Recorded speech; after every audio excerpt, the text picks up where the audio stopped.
یہ آیت ہے نا، جو آیت، یہ جو آیت ہے 7 سمندروں کی چابیاں اسی آیت کے اندر ہے. 7 زمینوں، 7 آسمانوں اور جتنی بھی مخلوقات ایسی ہے جو ڈس سکتی ہے، جو چیر پھاڑ سکتی ہے، یا ایسی آفتیں اور بلائیں جو آنے والی ہیں، ان سب کو سنبھالنے کے لیے یہ آیت آخری طاقتور ترین آیت ہے. اور یہ عمل حیرت انگیز ترین عمل ہے. میں چند سانسیں پڑھواؤں گا، میں آج چند سانسیں پڑھواؤں گا، اور آپ کو علم ہے کہ یہ کتنی سانسوں کا عمل ہے؟ 40 سانسوں کا عمل ہے. اس کو دیکھتے ہوئے 40 سانسیں، اور ہر سانس میں اپنے مقصد، اپنی مشکل، اپنی پریشانی، جادو، جنات، بندش، بیماریاں، ناکامیاں، تکلیفیں، مشکلات، مسائل، الجھنوں کا ہر سانس میں تصور کرنا ہے. اگر چاہتے ہیں کہ ہمیشہ تمنگری رہے، مالداری رہے، عزت رہے، بھرم رہے، اور نسلیں پتہ نہیں کتنی آئیں گی کوئی خبر نہیں، اور ان کا رزق کشادہ رہے، کیسے ہوگا؟ کس طرح ہوگا؟ تو اس کا واحد حل اور اس کا واحد راستہ صرف یہی ہے. اپنے مالوں کو سوچیں، یہ میرا مال اللہ نے دیا ہے. میرے والد غریب تھے، میرا دادا غریب تھا، یا میرا والد مالدار تھا، یا میرا دادا مالدار تھا. آج اگر ان کی جائیداد اور چیزیں مجھ تک پہنچی ہیں تو ان کے پاس راز کیا تھا؟ یہ ضروری ہے. میرا ایک اور پیغام بھی سن لیجیے گا. یہ ضروری ہے کہ اپنی نسلوں کو فقیر اور غریب اور منگتا چھوڑ کے نہیں جانا. جتنی استطاعت ہو ان کے لیے اتنا جائیداد، پراپرٹی، مال، کوئی رزق کو چھوٹا سا چھوڑ کے جانا ضروری ہے. اپنی نسلوں کو خالی چھوڑ کے نہ جانا. اگر وسائل ہیں، حلال کے راستے ہیں، اگر نہیں ہیں کوشش کرتے رہیں. اللہ کا مال اللہ کے ذمہ ہے، اللہ کا نظام اللہ کے ذمہ. یہ آپ اگر اپنے پاس کچھ مال رکھتے ہیں، کچھ جائیداد رکھتے ہیں، سونے جواہرات رکھتے ہیں، یا کوئی چیزیں رکھتے ہیں، اگر آپ رزق حلال میں سنبھال کے رکھا ہوا ہے اور سال کے بعد ان کی زکوٰۃ دیتے ہیں اور رکھتے ہیں، تو یہ حرام نہیں ہے، اسباب کے موافق ہے اور توکل کے خلاف نہیں ہے. ایسا کرنے سے آپ گناہگار نہیں ہوں گے. ڈھاکہ میں ایک بازار ہے، اس کا نام خانم بازار ہے. خانم رئیس اعظم تھا، رئیس اعظم، پر اس نے زکوٰۃ، عشر، ہدیات، صدقات کے لیے اپنا مال محفوظ نہ کر سکا. بہت رئیس تھا. اس کے بارے میں تھا کہ 40 دن تک اگر گھوڑی دن رات دوڑتی رہے، گھوڑا دوڑتا رہے تیز رفتار، اس کی جاگیر ختم نہیں ہوگی. 40 دن 40 راتیں، 40 دن 40 راتیں ختم نہیں ہوگی. باپ کے مرنے کے بعد بیٹی کو ایک چسکا پڑ گیا. وہ تھا کپڑے کے پھاڑنے کی آواز. کپڑا نا پھٹتا ہے تو اس کی ایک آواز ہوتی ہے، بس اس کو آواز اچھی لگتی تھی. تھانوں کے تھان آتے تھے، وہ سارا دن قیمتی بوسکی کے، کرنڈی کے اور قیمتی کپڑے پھاڑتی تھی، اس کو ٹکڑے کرتی تھی. اس کا مشغلہ تھا. اور بیٹے کو مشغلہ یہ پڑ گیا، اس وقت نئی دیا سلائی آئی تھی، یہ ماچس کی ڈبیاں، تیلیاں، وہ ماچس کی ڈبیاں اور تیلیاں جلاتا تھا. اس کا بارود کی بو سے اچھی لگتی تھی. بارود ہوتے نا، وہ بارود لگا ہوا تھا، تو 2 بارود آپس میں ٹکراتے ہیں، شعلہ نکلتا ہے، اس سے بو بھی نکلتی ہے، اس کو بو اچھی لگتی تھی. ایک وقت آیا کہ وہ خالی ہو گیا. اور خانم فارسی کا لفظ اصل میں اس گلی بازار کے چوراہے میں کھڑی ہوتی تھی ایک جگہ اور بھیک مانگتی تھی، اور اس کے نام پہ خود بازار کا نام خانم بازار پڑ گیا. میں جھنگ میں گیا، پرانی بات ہے، ہمارے ایک مخلص ہیں ان کے ہاں، ایک چوک میں کھڑا تھا. تو وہ چوک سے ان کی گاڑی لینے آئی کہ آگے راستہ سمجھ نہیں آ رہا تھا. تو مجھے کہنے لگے آپ میری گاڑی میں بیٹھ جائیں. میں ان کی گاڑی میں بیٹھ گیا. مجھ سے کہنے لگے یہ جو چوک ہے نا، فلاں فلاں، میں نام نہیں لیتا، فلاں فلاں، اس کی اتنی جاگیر تھی کہ 3 دن 3 راتیں گھوڑی دوڑتی رہتی تھی، ختم نہیں ہوتی تھی. اور پھر ان کی نسلوں میں کوئی ایسا آیا اور خود اس کو کوئی ایسی چیز پڑ گئی کہ ایک وقت تھا اسی چوک پہ کھڑے ہو کے بھیک مانگتا. اور ایک دفعہ سخت سردی تھی، بھیک مانگ رہا تھا، سردی میں ٹھٹر گیا، اور ٹھٹر کے تو میں چھپ گئے جیسے آج کل سردی ہے. رات کو وہیں مر کے پڑا تھا. صبح اٹھایا، کچھ لوگوں نے چندہ کر کے کفن دے کے دفن کر. میرے حضور کا فرمان ہے اپنے مالوں کو زکوٰۃ کے ذریعے محفوظ کرو، محفوظ کر لو. اگر محفوظ نہ کیا، نسلوں میں فقر اور فاقے، غربت، تنگ دستیاں، فقیری اور منگتا ہونا نسلوں کو دیکھے جائیں گے. ہاں پھر نسلیں کہیں گی پدرم سلطان بت، ہمارا باپ، ہمارا دادا بادشاہ تھا، جاگیردار تھا، مالدار تھا، ہمارے بڑے بتاتے ہیں، ہمارے بڑے بتاتے ہیں۔ زندگی بھر کے لیے فقر و فاقہ، غربت اور تنگ دستی سے بچے رہیں۔ غیب سے اللہ کا نظام ایسا چلے گا، ایسا چلے گا، ایسا چلے گا، اللہ سارے بھوکے ہوں گے، سارے پیاسے ہوں گے، سارے فقیر ہوں گے، سارے منگتے ہوں گے، اللہ تجھے کھلائے گا بھی صحیح، پلائے گا بھی صحیح، سلائے گا بھی صحیح۔ عزت کے تکیے، عزت کے لقمے، عزت کے جام۔ مالک بن دینار رحمت اللہ علیہ کے پاس ایک بندہ ہدیہ لے کے آیا، اللہ کے ولی تھے، ہدیہ قبول فرمائے۔ آپ قبول فرما لیتے تھے، کسی کا نہیں کرتے تھے؟ میں نہیں لیتا، تیرا رزق حلال نہیں ہے، دیکھ کے فرما دی، تیرا رزق حلال نہیں، دیکھ کے فرمایا تیرا رزق حلال نہیں۔ انہیں حضور حلال ہے، فرمایا نہیں ہے، تو اچھا فرمایا ایسا کر، یہ رزق لے جا جو مجھے ہدیہ دیتا ہے، تجھے سب سے زیادہ جو مستحق ضرورت مند ملے اس کو دے، دینے کے بعد پھر اس کا پیچھا کر، تو ان پیسوں سے کرتا کیا ہے؟ مرشد کا حکم تھا، فرمان تھا، کیا، دیکھا تو ایک لولا، لنگڑا، اپاہج، معذور، اندھا، کانا، کپڑے خستہ حال، بالکل بے بس اور بھیک مانگ رہا ہے۔ اس کا دل نرم ہوا اور کہا کہ اس سے بڑا ضرورت مند پھر کوئی نہیں ہے۔ اس کو جا کے مال دیا، پیچھا کیا، چلتے چلتے چلتے اس نے جا کے آگے گیا تو نہ وہ لولا تھا، نہ وہ لنگڑا تھا، نہ وہ کانا تھا، نہ وہ اندھا تھا، کچھ بھی نہیں تھا، بالکل ٹھیک ٹھاک ہو گیا، اور یہ حیرت سے دیکھ رہا ہے۔ کرتے کرتے جا کے اس نے ان پیسوں سے حرام کام کیا، خاموشی سے آ گئے، آپ کا فرمان ٹھیک ہے، میں اب یہ میرے پیسے لے، یہ جا کے کسی ایسے بندے کو دے جو تجھے سب سے زیادہ مالدار نظر آتا ہو، خوشحال نظر آتا ہو، بہترین نظر آتا ہو۔ اب پیسے لے لیے، اب دیکھا تو ایک صاحب ہے، بڑے قیمتی گھوڑے پہ، لاجواب پوشاک ہے، اور بہت اچھی حالت ہے ان کی، بہت اچھی حالت۔ سوچا کہ حضرت نے فرمایا تھا کہ سب سے زیادہ خوشحال کو دینا ہے، اس کو جا کے پیسے دیے، اس نے لے لیے، اب اس کا پیچھا کیا، وہ ایسی دکان پہ گیا جہاں سے راشن لیا جاتا ہے، اس نے تھوڑا تھوڑا راشن لیا، حیران ہو گئے، اتنا مالدار آدمی ہے، ایسے راشن لے رہا ہے جیسے کوئی بندہ روز کی کھائے، اتنا ضرورت مند۔ اس کا پیچھا کیا، ایک پرانی حویلی تھی، ایک پرانا محل نما ایک گھر تھا، ٹوٹا پھوٹا، اس کا جا کے دروازہ کھٹکھٹایا، ابھی اندر جانے ہی لگا تھا تو اس نے لگام پکڑ لی، اس نے دیکھا تو ہے تو وہی جس نے آج میری مدد کی ہے، کہا تجھے اللہ کا واسطہ ہے، اب مجھے اپنے حالات بتا دے۔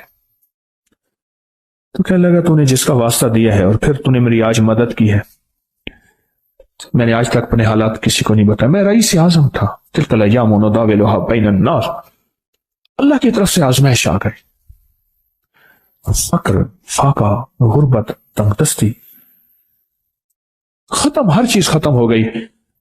کئی دنوں سے میں بھی بھوکا ہوں، میرا گھوڑا بھی بھوکا ہے، اور یہ میں نے کپڑے سنبھال کے رکھے ہوئے ہیں، یہ ایک لباس ہے رکھا ہوا ہے، باہر اسی لباس میں نکلتا ہوں، کسی کو یہ شک نہ پڑ جائے یہ بھوکا ہے، یہ فقر کی حالت میں ہے، یہ غربت کی حالت میں ہے۔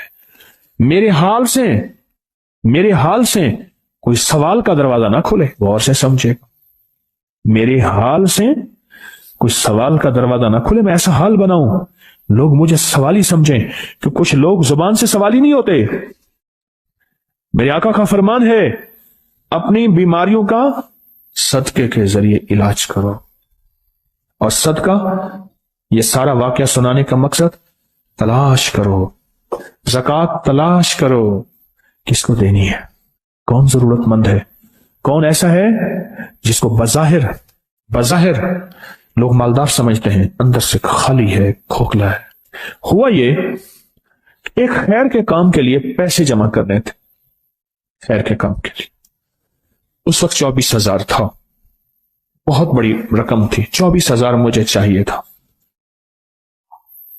تو کہنے لگے کہ میں نے سوچ کے کہاں سے لے آؤں، ہے نہیں، روز کماتا ہوں، بچوں ٹھیک ہیں، گھر پل رہا، دودھ لاتا ہوں، بیچتا ہوں، ایک نظام ہے، میری سردی گرمی بارش طوفان کی ترتیب چل رہی ہے، کہاں سے لاؤں؟